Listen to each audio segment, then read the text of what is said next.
Sir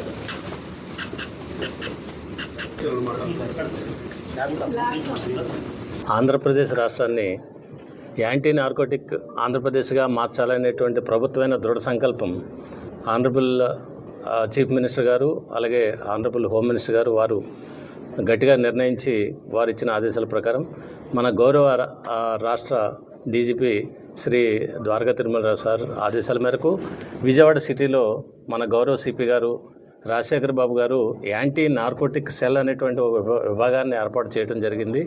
ఆ cell CTF ADCP గారైన Shri are Srihari గారి ఆధ్వర్యంలో ఆ టీం ఫార్మ్ అయింది. At the same time zonal లెవెల్లో పోలీస్ స్టేషన్ లెవెల్లో కూడా ప్రత్యేక బృందాలని ఏర్పాటు చేశారు. సిటిఎఫ్తో పాటు లా అండ్ ఆర్డర్ ప్రత్యేక బృందాలు కలిపి దీని మీద వర్కౌట్ చేయడం ప్రారంభించడం జరిగింది. మన గౌరవ ముఖ్యమంత్రి గారు చెప్పినట్టుగా అలాగే మన రాష్ట్ర డీజీపీ గారు చెప్పినట్టుగా 100 days action plan anti narcotic స్టేట్గా మార్చడానికి ఆ దిశగా అలాంటి ప్రయత్నాలు ప్రారంభంలో భాగంగా మన దగ్గర విజయవాడ సిటీలో ఇప్పుడు ఈ బృందాలు ఏం చేశాయంటే అసలు దీని యాక్టివిటీ మీద ఫుల్ స్టడీ చేశారండి. కొంత టైం తీసుకున్నారు, ఆ పీరియడ్లో మొత్తం యాక్టివిటీస్ని బాగా స్టడీ చేశారు. అంటే గతంలో ఉన్న కేసులేంటి, అప్పుడులో పరారీలో ఉన్న వాళ్ళు ఎవరున్నారు, అసలు సోర్స్ ఎక్కడుంది, ఆ సోర్స్ నుంచి ట్రాన్స్పోర్టేషన్ ఏంటి, ఎండ్ యూజర్ ఎవరు, మధ్యలో ఏ నగరాల నుంచి ట్రాన్స్పోర్టేషన్ జరుగుతుంది, దీని మధ్యలో ఉన్నటువంటి వ్యక్తులు ఎవరు, దీని మీద బాగా స్టడీ చేశారు. దీనికి సమర్థవంతమైన నాయకత్వంలో మన సార్ సిపి గారు బాగా గైడ్ చేయడం జరిగింది.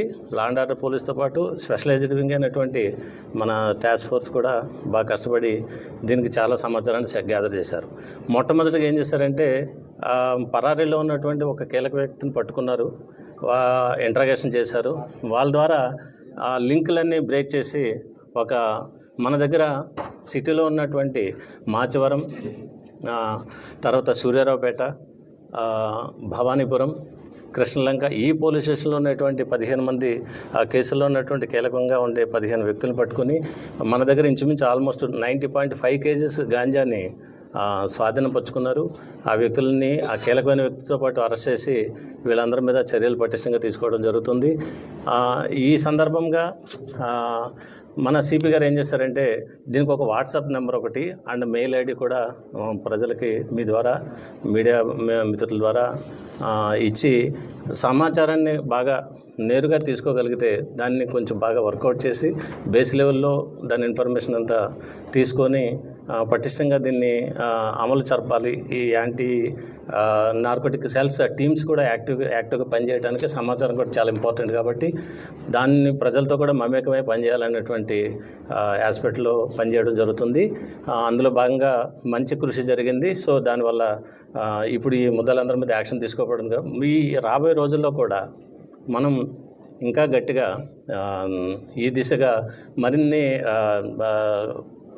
రిజల్ట్స్ వస్తాయని చెప్పేసి ఆశతో ఉన్నాం. ప్రజలందరికీ కోరేది ఏంటంటే ఈ వాట్సాప్ నెంబరు మీకు ఇప్పుడు ఇవ్వడం జరుగుతుంది. ఈ వాట్సాప్ నెంబర్తో పాటు మెయిల్ ఐడి కూడా ఇవ్వడం జరుగుతుంది ఫ్రీగా. అంటే మీరు గోప్యంగానే సమాచారం ఉంటుంది.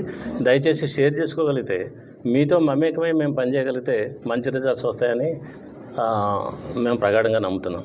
సో ఈ టీంలో చాకచక్యంగా పనిచేసినటువంటి ఏడీసీపీ ఆర్ శ్రీహరి గారు అండ్ ఇన్స్పెక్టర్స్ అందరూ కూడా బాగా కష్టపడ్డారు.